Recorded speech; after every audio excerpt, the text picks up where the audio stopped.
this is Murder and Mayhem in the Stacks. Tonight we'll be reading a selection from Edgar Allan Poe titled The Black Cat.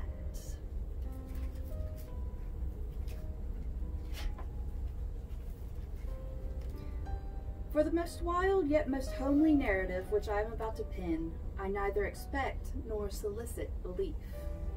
Mad indeed would I be to expect it, in a case where my very senses reject their own evidence. Yet mad I am not, and very surely do I not dream. But tomorrow I die, and today I would unburden my soul. My immediate purpose is to place before the world plainly, succinctly, and without comment, a series of mere household events. In their consequences, these events have terrified, have tortured, have destroyed me. Yet I will not attempt to expound them. To me, they have presented little but horror, and to many they will seem less terrible than Baroque's. Hereafter, perhaps, some intellect may be found which will reduce my phantasm to the commonplace, some intellect more calm, more logical, and far less excitable than my own, which will perceive in the circumstances I detail with awe nothing more than an ordinary succession of very natural causes and effects. From my infancy I was noted for the docility and humanity of my disposition. My tenderness of heart was even so conspicuous as to make me the jest of my companions. I was especially fond of animals, and was indulged by my parents with a great variety of pets. With these I spent most of my time, and never was so happy as when feeding and caressing them. This peculiarity of character grew with my growth, and, in my manhood, I derived from it one of my principal sources of pleasure. To those who have cherished an affection for a faithful and sagacious dog, I need hardly be at the trouble of explaining the nature or the intensity of the gratification thus derived. There is something in the unselfish and self-sacrificing love of a brute, which goes directly to the heart of him who has frequent occasion to test the paltry friendship and gossamer fidelity of mere man. I married early, and was happy to find in my wife a disposition not uncongenial with my own. Observing my partiality for domestic pets, she lost no opportunity of procuring those of the most agreeable kind. We had birds, goldfish, a fine dog, rabbits, a small monkey, and a cat. This latter was a remarkably large and beautiful animal, entirely black and sagacious to an astonishing degree. In speaking of his intelligence, my wife, who at heart was not a little tinctured with superstition, made frequent allusion to the ancient popular notion which regarded all black cats as witches in disguise. Not that she was ever serious upon this point, and I mention the matter at all for no better reason than that it happens just now to be remembered. Pluto, this was the cat's name, was my favorite pet and playmate. I alone fed him, and he attended me wherever I went about the house. It was even with difficulty that I could prevent him from following me through the streets.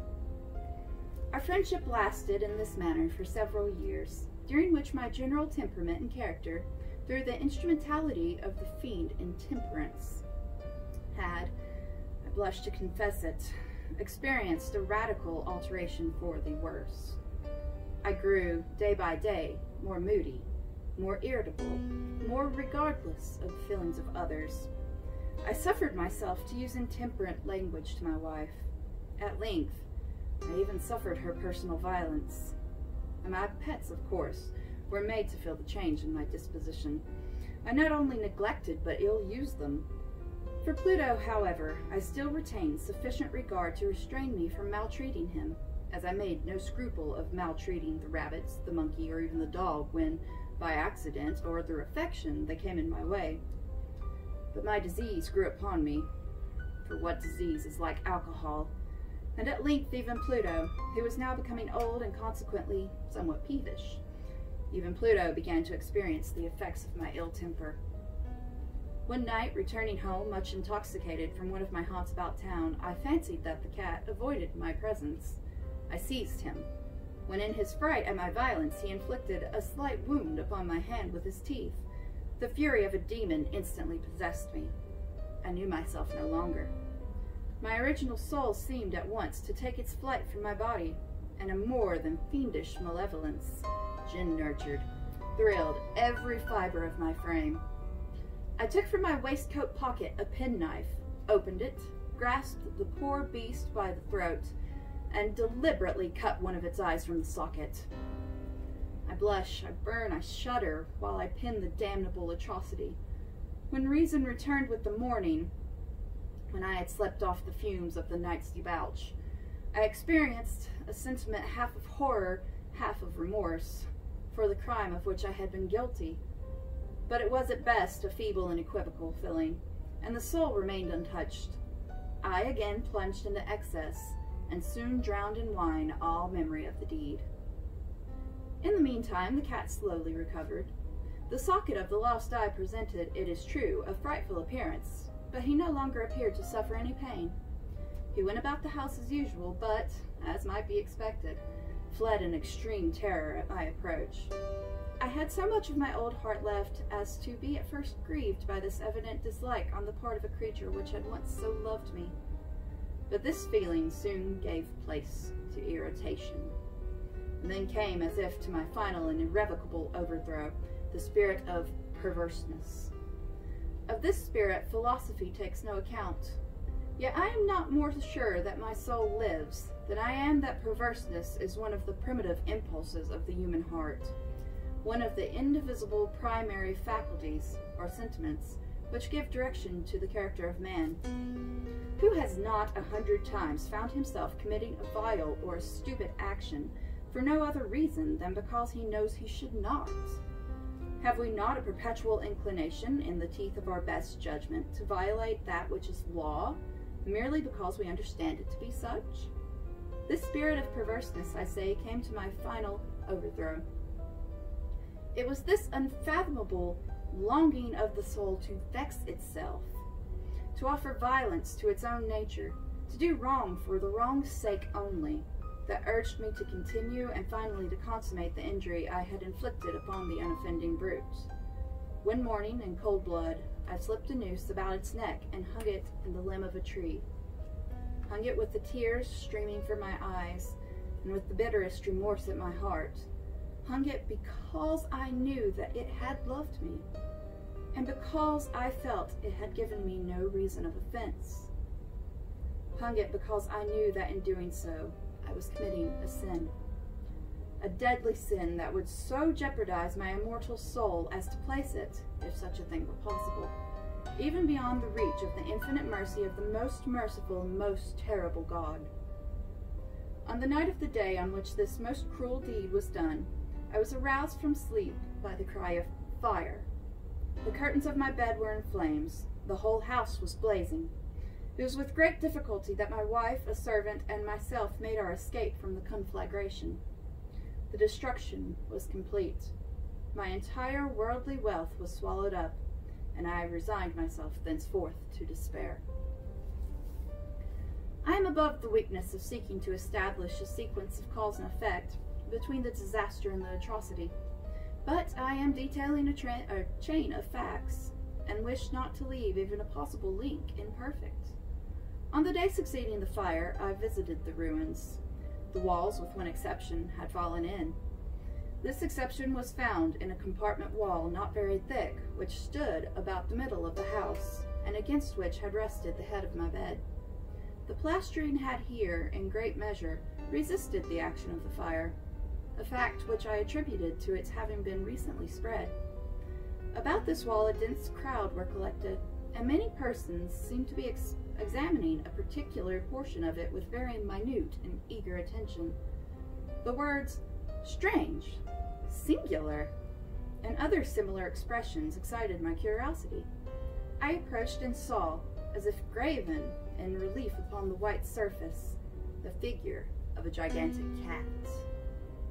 The impression was given with an accuracy truly marvelous. There was a rope about the animal's neck. When I first beheld this apparition, for I could scarcely regard it as less, my wonder and my terror were extreme. But at length, reflection came to my aid. The cat, I remembered, had been hung in a garden adjacent to my house. upon the alarm of fire, this garden had been immediately filled by the crowd, by someone of whom the animal must have been cut from the tree and thrown through an open window into my chamber. This had probably been done with the view of arousing me from sleep. The falling of other walls had compressed the victim of my cruelty into the substance of the freshly spread plaster, the lime of which, with the flames and the ammonia from the carcass, had then accomplished the portraiture as I saw it. Although I thus readily accounted to my reason, if not altogether to my conscience, for the startling fact just detailed, it did not the less fail to make a deep impression upon my fancy. For months I could not rid myself of the phantasm of the cat, and during this period there came back into my spirit a half-sentiment that seemed, but was not, remorse. I went so far as to regret the loss of the animal, and to look about me, among the vile haunts which I now habitually frequented, for another pet of the same species, and of somewhat similar appearance, with which to supply its place.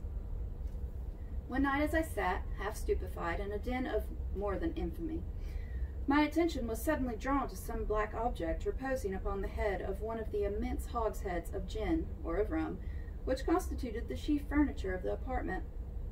I had been looking steadily at the top of this hogshead for some minutes, and what now caused me surprise was the fact that I had not sooner perceived the object thereupon. I approached it, and touched it with my hand. It was a black cat, a very large one, fully as large as Pluto, and closely resembling him in every aspect but one. Pluto had not a white hair upon any portion of his body, but this cat had a large, although indefinite splotch, of white, covering nearly the whole region of his breast. Upon my touching him, he immediately arose, purred loudly, and rubbed against my hand, appearing delighted with my notice. This, then, was the very creature of which I was in search. I at once offered to purchase it off the landlord, but this person made no claim to it, knew nothing of it, had never seen it before. I continued my caresses, and when I prepared to go home, the animal evinced a disposition to accompany me. I permitted it to do so, occasionally stooping and patting it as I proceeded. When it reached the house, it domesticated itself at once, and became immediately a great favorite with my wife. For my own part, I soon found a dislike to it arising within me. This was just the reverse of what I had anticipated, but I know not how or why it was. Its evident fondness for myself rather disgusted and annoyed me. By slow degrees, these feelings of disgust and annoyance rose into the bitterness of hatred. I avoided the creature, a certain sense of shame and the remembrance of my former deed of cruelty preventing me from physically abusing it. I did not for some weeks strike or otherwise violently ill-use it, but gradually, very gradually, I came to look upon it with unutterable loathing, and to flee silently from its odious presence as from the breath of a pestilence. What added, no doubt, to my hatred of the beast was the discovery, on the morning after I brought it home, that, like Pluto, it also had been deprived of one of its eyes. This circumstance, however, only endeared it to my wife, who, as I have already said, possessed in a high degree that humanity of feeling which had once been my distinguishing trait, and the source of many of my simplest and purest pleasures. With my aversion to this cat, however, its partiality for myself seemed to increase. It followed my footsteps with a pertinacity which would be difficult to make the reader comprehend. Whenever I sat, it would crouch beneath my chair, or spring upon my knees, covering me with its loathsome caresses. If I arose to walk, it would go between my feet, and then nearly throw me down, or, fastening its long and sharp claws in my dress, clamber in this manner to my breast. At such times, although I longed to destroy it with a blow, I was yet withheld from doing, partly by the memory of my former crime, but chiefly, let me confess it at once, by absolute dread of this beast. This dread was not exactly a dread of physical evil, and yet I should be at a loss how otherwise to define it. I am almost ashamed to own, yes, even in this felon's cell, I am almost ashamed to own, that the terror and horror with which the animal inspired me had been heightened by one of its merest chimeras it would be possible to conceive. My wife had called my attention more than once to the character of the mark of white hair, of which I have spoken, and which constituted the sole visible difference between this strange beast and the one I had destroyed. The reader will remember that this mark, although large, had been originally very indefinite, but by slow degrees nearly imperceptible, and which for a long time my reason struggled to reject as fanciful, it had at length assumed a rigorous distinction of outline. It was now the representation of an object that I shudder to name, and for this, above all, I loathed and dreaded, and would have rid myself of that monster had I dared. It was now, I say, the image of a hideous, of a ghastly thing, of a gallows, O mournful and terrible engine of horror and of crime, of agony and of death. And now was I indeed wretched beyond the wretchedness of mere humanity, and a brute beast, whose fellow I had contemptuously destroyed, a brute beast to work out for me, a man fashioned in the image of the high God, so much of insufferable woe. Alas, neither by day nor by night knew I the blessing of rest any more. During the former, the creature left me no moment alone, and in the latter I started hourly from dreams of unutterable fear to find the hot breath of the thing upon my face, and its vast weight, an incarnate nightmare that I had no power to shake off, incumbent eternally upon my heart. Beneath the pressure of torments such as these, the feeble remnants of the good within me succumbed. Evil thoughts became my sole intimates, the darkest and most evil of thoughts. The moodiness of my usual temper increased to hatred of all things and of all mankind, while from the sudden, frequent, and ungovernable outbursts of a fury to which I now blindly abandoned myself, my uncomplaining wife, alas, was the most usual and the most patient of my sufferers. One day she accompanied me upon some household errand into the cellar of the old building which our poverty compelled us to inhabit. The cat followed me down the steep stairs and, nearly throwing me headlong, exasperated me to madness. Uplifting an axe, and forgetting in my wrath the childish dread which had hitherto stayed my hand, I aimed a blow at the animal, which, of course, would have proved instantly fatal had it descended as I wished. But this blow was arrested by the hand of my wife. Goaded by the interference into a rage more than demoniacal, I withdrew my arm from her grasp and buried the axe in her brain. She fell dead upon the spot without a groan. This hideous murder accomplished, I set myself forthwith, and with entire deliberation, to the task of concealing the body. I knew that I could not remove it from the house, either by day or by night, without the risk of being observed by the neighbors. Many projects entered my mind. At one period, I thought of cutting the corpse into minute fragments and destroying them by fire. At another, I resolved to dig a grave for it in the floor of the cellar. Again, I deliberated about casting it in the well in the yard, about packing it in a box as if merchandise with the usual arrangements, and so getting a porter to take it from the house. Finally, I hit upon what I considered a far better expedient than either of those. I determined to wall it up in the cellar, as the monks of the Middle Ages are recorded to have walled up their victims. For a purpose such as this, the cellar was well adapted. Its walls were loosely constructed, and had lately been plastered throughout with rough plaster, which the dampness of the atmosphere had prevented from hardening.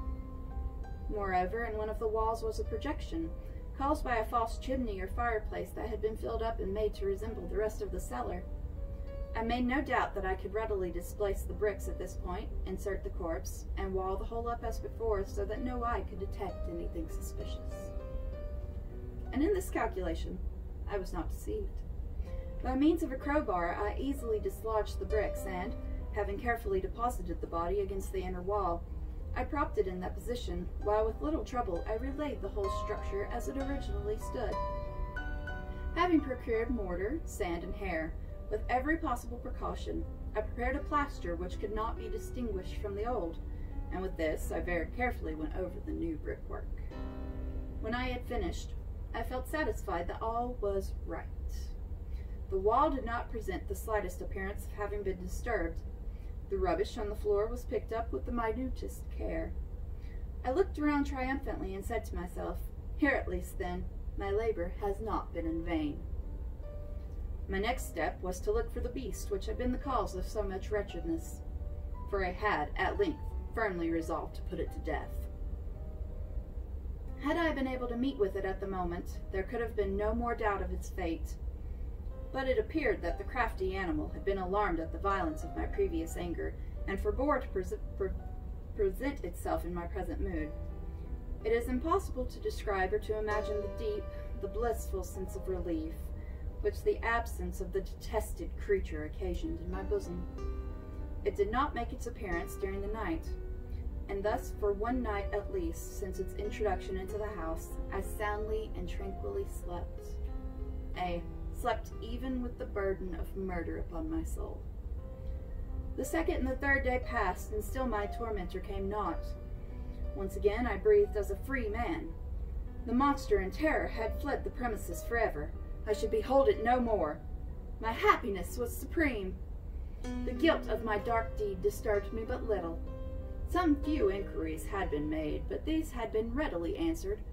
Even a search had been instituted, but of course nothing was to be discovered. I looked upon my future felicity as secure.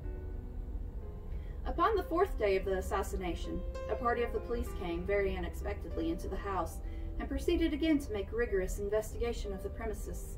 Secure, however, in the inscrutability of my place of concealment, I felt no embarrassment whatsoever. The officers bade me accompany them in their search. They left no nook or corner unexplored. At length, for the third or fourth time, they descended into the cellar. I quivered not in a muscle. My heart beat calmly as that of one who slumbers in innocence. I walked the cellar from end to end. I folded my arms upon my bosom and roamed easily to and fro. The police were thoroughly satisfied and prepared to depart. The glee at my heart was too strong to be restrained. I burned to say but one word by way of triumph, and to render doubly sure their assurance of my guiltlessness. "Gentlemen," I said at last, as the party ascended the steps, "I delight to have allayed your suspicions. I wish you all health, and a little more courtesy. By the by, gentlemen, this is a very well-constructed house."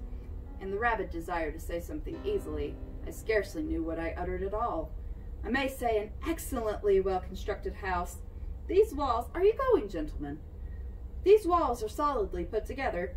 And here, through the mere frenzy of bravado, I rapped heavily with a cane which I held in my hand upon that very portion of the brickwork behind which stood the corpse of the wife of my bosom.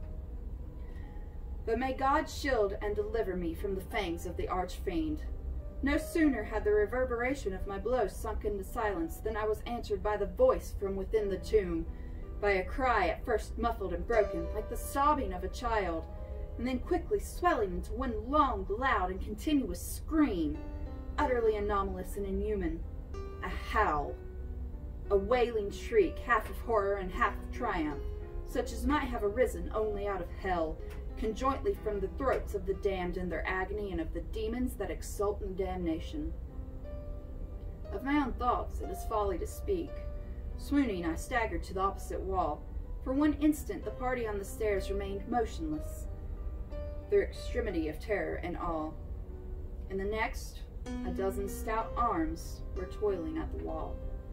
It fell bodily. The corpse, already greatly decayed and clotted with gore, stood erect before the eyes of the spectators. Upon its head, with red extended mouth and solitary eye of fire, sat the hideous beast whose craft had seduced me into murder, and whose informing voice had consigned me to the hangman. I had walled the monster up within the tomb.